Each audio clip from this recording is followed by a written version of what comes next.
As the vast shadow of the Gorgolian flagship blotted out the stars, Admiral Threx surveyed Earth from his command deck, surrounded by his lieutenants. His voice boomed across the silent chamber. "Prepare to launch the invasion pods. This world will kneel before the Gorgolian Empire by day's end." Lieutenant Gorzak, his trusted second-in-command, approached with a cautious tone. "Admiral, our scans still show no signs of military mobilization on their surface. It's unusual for a species with their capabilities to not respond to our presence." Threx scoffed. "They are primitive, Gorzak. They know they cannot match our might. Proceed with the invasion." As the first wave of pods streaked through the atmosphere, the command room buzzed with anticipation. However, what the screens showed upon landing was completely unexpected. Sprawling cities devoid of life, vehicles abandoned mid-transit, homes with doors ajar as if left in a hurry. "Report!" Threx demanded, his eyes narrowing at the main display. Commander Rylak, in charge of ground operations, responded via comlink. "Admiral, the cities are empty. It's as if the humans knew we were coming and vanished." Threx pounded his fist on the console. "Impossible! Deploy the drones. I want a full sweep of the area. Find me these humans." On Earth, inside a dusty, long-abandoned office building, Jack Harper and his team watched the alien descent. The room was rigged with monitors, makeshift tech illuminating their determined faces. Jack turned to his colleague, Tom, a burly man with a knack for electronics. "You sure our cloaking devices are holding up?" Tom nodded, his eyes fixed on a screen displaying drone activity. "Yeah, the quantum dispersers are working. To them, it looks like we left in a hurry. This should buy us some time to activate Phase 2. "Good. Mike, Eva, status report," Jack asked, glancing at two other members of his team hunched over various instruments. Eva, the strategist, pointed at the map on her screen. "All civilian transports to the quantum safe zones are accounted for. We've got 98% of the population secure. The rest are in non-detect zones, too small for their scans to pinpoint." Mike, a young engineer with a calm demeanor, chimed in. "And the energy signatures from their ships are just as we predicted. We can start the EMP sequence any time now." Jack rubbed his chin thoughtfully. "No, hold off on that. If they think the planet's dead, they might just leave. Keep monitoring their communications. Any sign they're on to us, then we hit them hard." Back in orbit, Threx grew increasingly frustrated. "Gorzak, bring me the scientist. Perhaps he knows why this planet appears abandoned." A human, bound and under heavy guard, was brought forth. He was Dr. Henry Larson, a physicist who had been caught off guard by the rapid onset of the invasion while trying to reach a safe zone. Threx glared at him. "Human, explain this trickery. Where have your people gone?" Henry, his face stoic despite his fear, met Threx's gaze. "We're right here. You just can't see us." "Is this some sort of human jest?" Threx sneered, motioning to his guards. "No jest, Admiral. Just quantum mechanics at play. You didn't think we'd just wait around for you to wipe us out, did you?"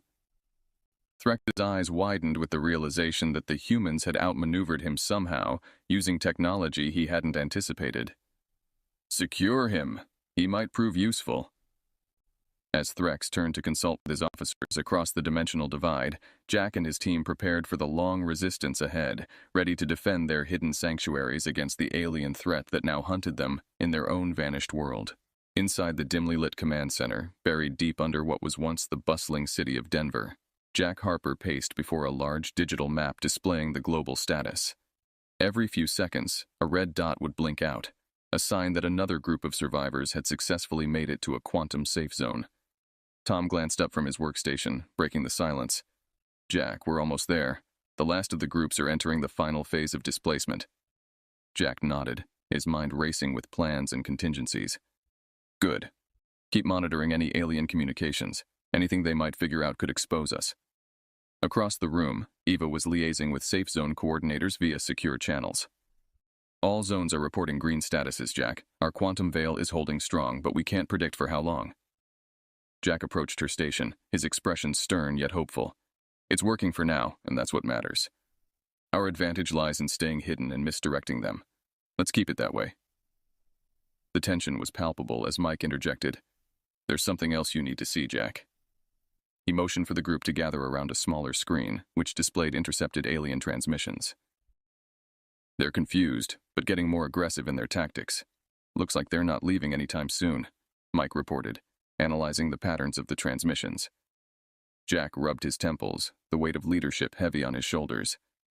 We need to stay one step ahead. Tom, how's the secondary protocol coming along? Tom, fiddling with a mass of wires and circuits, didn't look up.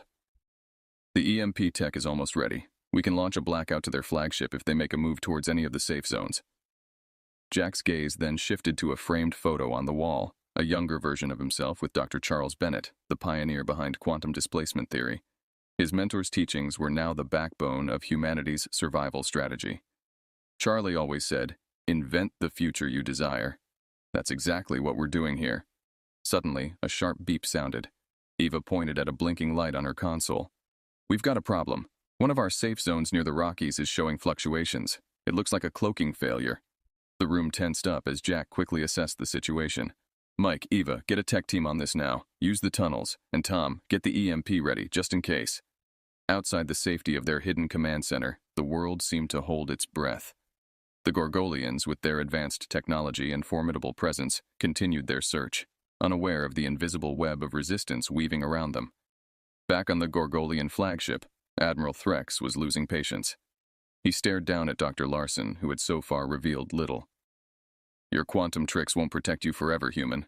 We will find your hiding places. Henry, though scared, managed a defiant smile. You might find some, but not all, and certainly not in time. The scene closed with Threx turning away, a mix of anger and respect forming within him. Humans, he realized, were not the simple, primitive foes he had expected. They were cunning, resourceful, and most importantly, determined to survive. Back on the Gorgolian flagship orbiting Earth, Admiral Threx paced restlessly in his strategy room. The mysterious disappearance of the humans not only puzzled him, but also challenged the pride of the Gorgolian Empire. His officers stood in tense silence, aware of the rising stakes. Admiral, we've conducted sweeps of all major metropolitan areas, began Commander Zylok, his voice steady despite the uncertainty. There's no trace. It's as if they've evaporated. Threx stopped, turning sharply to face his subordinate. Evaporated, Commander, or hidden. This scientist, he gestured dismissively towards Dr. Larson, who sat bound to a chair under heavy guard, mentioned quantum mechanics. What do we know about it? A younger officer, a specialist in alien technologies, stepped forward. Sir, quantum mechanics involves the manipulation of particles at the smallest scales. If the humans have mastered it to this extent, they could theoretically hide themselves from us, even while remaining on Earth. Threx's eyes narrowed. So they are here, but not here. Is that it? Yes, Admiral. They could be parallel to us, in another layer of reality. Our standard sensors wouldn't detect them. Threx considered this, his mind racing. Prepare the quantum displacement module. If they are hiding in another layer, we will simply have to go in after them. Meanwhile, in the underground command center, Jack and his team were scrambling to address the cloaking failure in one of their safe zones. Jack spoke into his communicator with calm urgency. Eva, status on that patch? Eva responded from her console, sweat on her brow. Working on it, Jack. We should have the cloak stabilized shortly, but this is a temporary fix. We need a more permanent solution to these fluctuations. Jack turned to Mike. Keep an eye on those alien transmissions. Any hint they're on to us, and we need to be ready to move everyone to secondary locations. Understood, Jack, Mike replied, his fingers dancing over his keyboard as he monitored incoming data streams. On the Gorgolian flagship, the preparation for dimensional travel was underway. The quantum displacement module, a towering structure filled with pulsing energy and intricate machinery, hummed with power. Threx watched, his determination turning into a grim anticipation. Begin the sequence, Threx commanded, his voice echoing through the chamber. The machine whirred to life, its core glowing with an intense light. The air shimmered as if reality itself was warping. Threx, along with a select team, stepped into the device, their forms blurring and then disappearing as they transitioned into the quantum rift. The world they emerged into was vastly different. Skies were a surreal shade of violet, and the landscape was dotted with bizarre, twisted versions of Earth's flora. Threx and his team looked around in awe and confusion. This is Earth? Zylok questioned, looking around the alien landscape. Or an echo of it, Threx replied. Spread out and secure the perimeter. We are not alone here. Back on the real Earth, Jack received an urgent update from Tom. Jack, There's a massive energy spike from the alien flagship. It's unlike anything we've seen before. I think they're trying something new. Jack's expression hardened. They're not giving up. Neither will we. Let's make sure our quantum veils hold. Humanity must stay hidden no matter what comes through that rift. As Admiral Threx and his elite Gorgolian team adjusted to the disorienting effects of their quantum leap, they set up a temporary base on this eerily mirrored version of Earth. The landscape, while resembling their target, pulsed with an unnatural energy, colors and sounds just a shade off from what they were used to. "Secure the area," Threx commanded, his eyes scanning the horizon. "I want every piece of tech we have scanning for human activity. They're here somewhere, and we will find them." Lieutenant Gorzak set up the portable scanning units, tuning them to detect any quantum disturbances that might indicate human presence. "Scanners are live, Admiral. If anything moves in this dimension that's out of the ordinary, we'll know." Meanwhile, back in their hidden command center on Earth, Jack Harper and his team were closely monitoring the unusual energy fluctuations detected near the Gorgolian flagship's last known coordinates. "Mike, can you get a read on what happened up there?" Jack asked, peering over the young engineer's shoulder at the stream of data pouring in. Mike adjusted his glasses, his focus intense. "It's like they've opened a door to somewhere else. The energy signatures don't match anything we've encountered. I think they've managed to access another dimension, possibly parallel to ours." Jack's jaw tightened. "If they find a way to bypass our quantum veils through another dimension, we need to be ready. Tom, Ava, brainstorm some countermeasures. We can't let them use this to their advantage." In the alternate dimension, Threx and his team ventured out from their base, weapons and sensors at the ready. The environment seemed peaceful, yet every soldier felt the weight of countless unseen eyes upon them.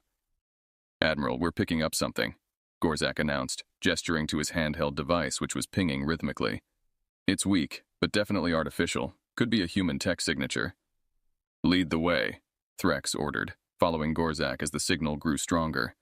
The source led them to a small, concealed facility, cleverly camouflaged to blend into the surrounding terrain. Threx signaled his squad to surround the building. "On my mark," he whispered, ready to confront whatever or whoever was inside. Back on Earth, Jack's team was working feverishly. Eva came up with a plan. "We can't stop them from exploring that dimension, but we can make sure they don't find anything useful. What if we set up quantum decoys? Simulated energy spikes scattered around, just noise, but it might lead them on a wild goose chase." Jack nodded in approval. "Do it, and keep monitoring their movements. Any pattern or strategy they adopt, I want to know about it."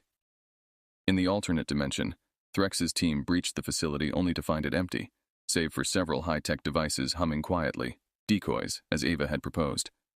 Frustrated, Threx realized they had been led astray.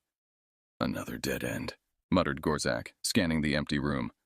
Threx slammed his fist against the wall.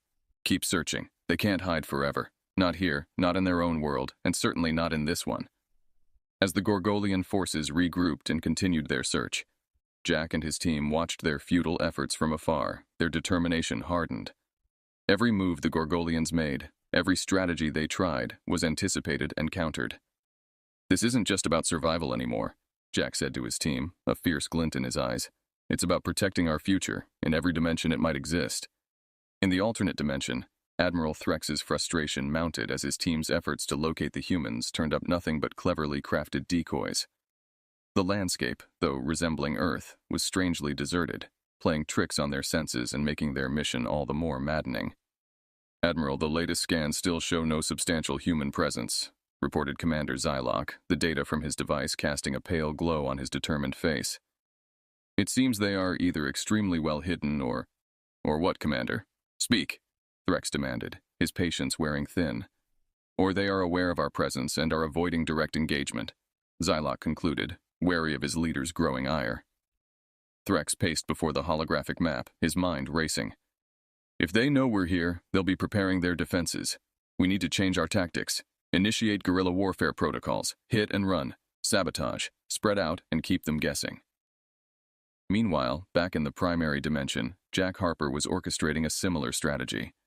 His team had not only noticed the Gorgolians' movement into the alternate dimension, but had also prepared for indirect engagements. "Listen up," Jack addressed his core team in the underground bunker. "The Gorgolians are getting desperate. We've confirmed they're using guerrilla tactics in the other dimension. We'll use their own strategy against them. Tom, checking his monitors, chimed in. I've set up multiple quantum echoes throughout their path. Each one mimics human technological activity. It'll be like chasing shadows. Jack nodded. Perfect. Eva, Mike, how are the preparations for our counterstrikes? Eva was coordinating with field teams remotely. We have squads ready to deploy on your command. The moment they engage one of Tom's echoes, we strike at their exposed flanks. In the alternate dimension, Threx led a small, elite squad through the underbrush, following the latest signal they had picked up. The environment was quiet, too quiet, which only heightened their tension. Suddenly, the ground beneath two of his soldiers collapsed, sending them tumbling into a hidden pit. It was an old human trap, repurposed with alien technology. Ambush! Shouted Threx, just as a series of explosions rocked the area around them. In the chaos, holographic images of human soldiers appeared all around, firing and moving with lifelike precision. The Gorgolians fired back, but their targets flickered and vanished, revealing them to be mere projections. Retreat! Regroup! Threx ordered, pulling his remaining men back. They retreated under the cover of return fire from their support team, narrowly escaping a well-coordinated human trap. Back on Earth, Jack received the field report with a grim satisfaction. Good. Every time they fall for a decoy, it drains their resources and morale. Keep up the pressure. His team was invigorated by the small victories, but Jack knew this was only the beginning. We need to stay vigilant. They won't fall for the same tricks forever. We'll need to innovate continuously. Eva nodded in agreement, her eyes scanning the latest satellite images. I'll coordinate with the tech teams. We'll prepare a few new surprises for our visitors. The chapter closed with Threx and his team licking their wounds, regrouping in their makeshift base. The Admiral stared at the map, his mind working overtime to decipher the humans' next move. They are more resourceful than we anticipated, he confessed to Zylok, his voice low. But so are we. This is not just a battle of firepower, it's a battle of wits. And so, with both sides deeply entrenched in their tactics of deception and counter-deception, the interdimensional game of cat and mouse continued, each side waiting for the other to make a decisive mistake. As the interdimensional warfare intensified, Admiral Threx grew increasingly obsessed with capturing Jack Harper, convinced that he was the linchpin in the human resistance. The Admiral's fixation drove him to authorize increasingly risky operations in both dimensions, stretching his forces thin. Admiral, we need to consider the possibility that this continued focus on Harper might be exactly what the humans want, cautioned Commander Zylok, his concern evident. We're allocating a lot of resources with little return. Threx turned sharply, his eyes burning with a fierce determination. Harper is the key, Zylok. He orchestrates their defenses, designs their traps. Without him, their resistance will crumble. We continue as planned. Meanwhile, Jack Harper, aware of his importance to the Gorgolian strategies, used this to his advantage. In the underground bunker, he met with his closest advisors to plan their next moves. Threx is becoming predictable. His obsession with capturing me has made him reckless, Jack explained to his team. We can use this. Let's prepare a series of operations that exploit their split focus. Tom nodded, pulling up a digital map. I've identified several weak points in their surveillance network. We could stage mock operations to draw them out and then hit them where they're not expecting. Eva added, We have new intel on their communication protocols. We might be able to send them on a wild goose chase deep into the alternate dimension, away from our critical operations. In the alternate dimension, Threx led a special task force towards a location they believed to be Jack Harper's last known coordinates.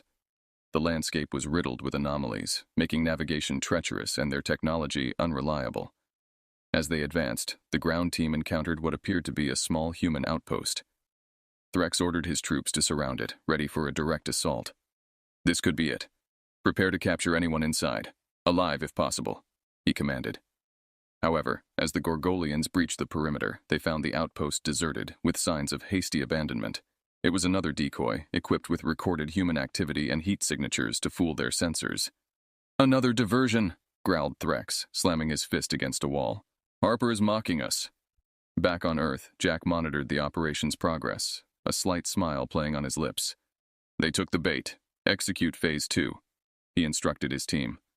Mike activated a series of pre-planted explosives, collapsing the routes the Gorgolians had used to enter the outpost, cutting off their immediate retreat and sowing confusion among their ranks.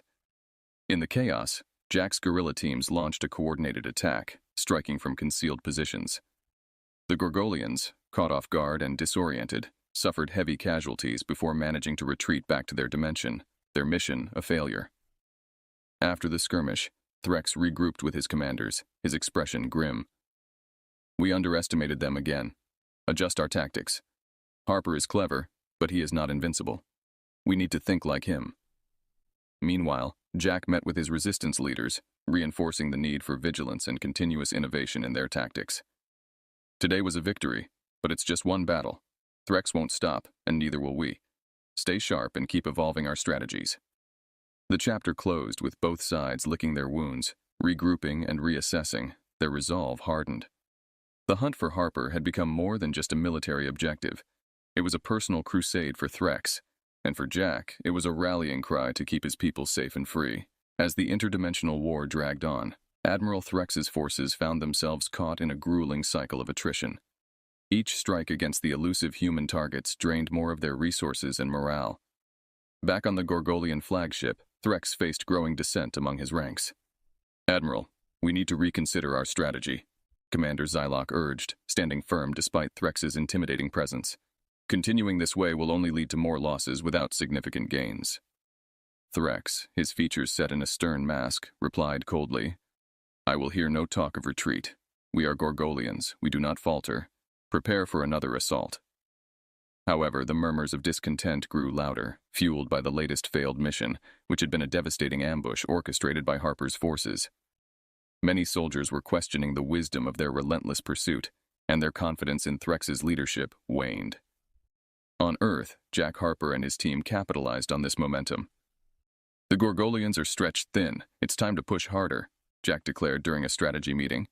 The walls of their underground base were lined with screens, displaying maps and live feeds of enemy positions. Eva chimed in with a tactical update. "We've identified a critical vulnerability in their communication network. A well-placed strike could sever their command structure and isolate their units in the field," Tom added. "And I've rigged a series of quantum mines. If they try another incursion, they'll find a nasty surprise waiting for them." In the alternate dimension, Threx launched a desperate offensive, hoping to capture key resistance leaders and finally break the human spirit. His troops, weary yet obedient, followed him into what would become a pivotal confrontation. As the Gorgolians advanced, Jack's plan swung into action. The quantum mines detonated brilliantly, creating chaotic energy fields that disrupted the alien tech. Human forces, hidden and ready, launched their assault, taking advantage of the confusion. Threx, in the midst of battle, realized too late the extent of the trap. His forces, cut off from each other by the energy fields, struggled to regroup. "To me! Rally to me!" he shouted, but his voice was lost amidst the tumult. Back at the human command center, Mike monitored the engagement with intense focus. "The mines worked. Their main group is fragmented. Our teams are moving in now." Jack watched the battle unfold, his expression a mix of resolve and weariness. "Keep pressing. This could be the turning point we've been waiting for." The battle raged fiercely, with human guerrilla tactics proving superior in the chaotic environment. Threx, surrounded and overwhelmed, was captured by human soldiers, his defeat marking a significant turning point in the war. With their leader taken and their morale shattered, the Gorgolian forces withdrew, their invasion efforts crumbling. The news of Threx's capture spread quickly, igniting hope among human forces and seeding doubt among the remaining Gorgolian commanders. In the aftermath, Jack addressed his weary but victorious team. "This victory was crucial, but it's not the end. We need to secure our defenses and prepare for what comes next. They'll be back, but we'll be ready." The chapter closed with Threx, now a prisoner, contemplating the turn of events. The humans had not only survived, but had outsmarted and outmaneuvered his forces at every step. As he faced Jack across an interrogation table, the harsh reality settled in. Underestimating the humans had been his gravest error. In the aftermath of their victory, the Resistance's command center was abuzz with activity and cautious optimism. Jack Harper sat in his makeshift office, planning the next steps for Earth's recovery and the fortification of their defenses. His team, ever vigilant, monitored the departure of the Gorgolian ships from their stations. Jack's communicator beeped, a signal from his lookout posts. "Harper here, go ahead." "Sir, the last of the Gorgolian fleet has cleared the exosphere and is setting course back to their quadrant. Surveillance confirms no signs of regrouping," reported a voice, crisp and formal. Jack leaned back in his chair, allowing himself a moment of relief. Thank you. Keep monitoring their trajectory. I want updates every hour. Turning off the communicator, Jack then convened a meeting with his key advisors, including Tom, Eva, and Mike, to discuss the future. As much as this victory is a relief, we need to be prepared for other potential threats, Jack started, his gaze serious. Eva, what's the status on our quantum network? Eva adjusted her glasses, her voice steady. It's stable for now, but this conflict has taught us the importance of being prepared. I propose we expand the network, improve its capabilities for both defense and civilian use. Tom chimed in. I agree. And we should also look into reverse engineering some of the Gorgolian technology we've captured. It could bolster our defenses and maybe even our infrastructure. Jack nodded in agreement. Make it happen. And Mike, set up a task force to assess any environmental impact from the conflict. We need to mitigate any damage done to our planet. The group agreed, each member ready to take on the tasks ahead. The meeting adjourned with a sense of shared purpose, but as they left, Jack stayed behind, deep in thought. He later walked through the corridors of the underground base, observing the relief and joy on people's faces. They were safe for now, but Jack knew that true peace would require vigilance and preparation. Outside, Earth was slowly beginning to heal. Cities were being rebuilt, families reunited, and communities restored. Humanity had faced extinction and emerged victorious, not just surviving but affirming their place in the universe.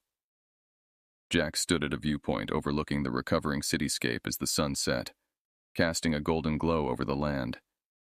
The sight of peace was a stark contrast to the recent memories of war. He thought of all those who had been lost, and those who had fought bravely. This peace was their legacy, a testament to their courage and determination. Jack Harper, a man who had led humanity through its darkest hours, looking towards a horizon now bright with promise.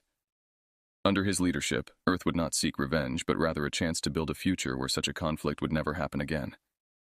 As the stars twinkled above, Earth remained vigilant, a sentinel in the vast, silent universe, forever watchful, forever enduring.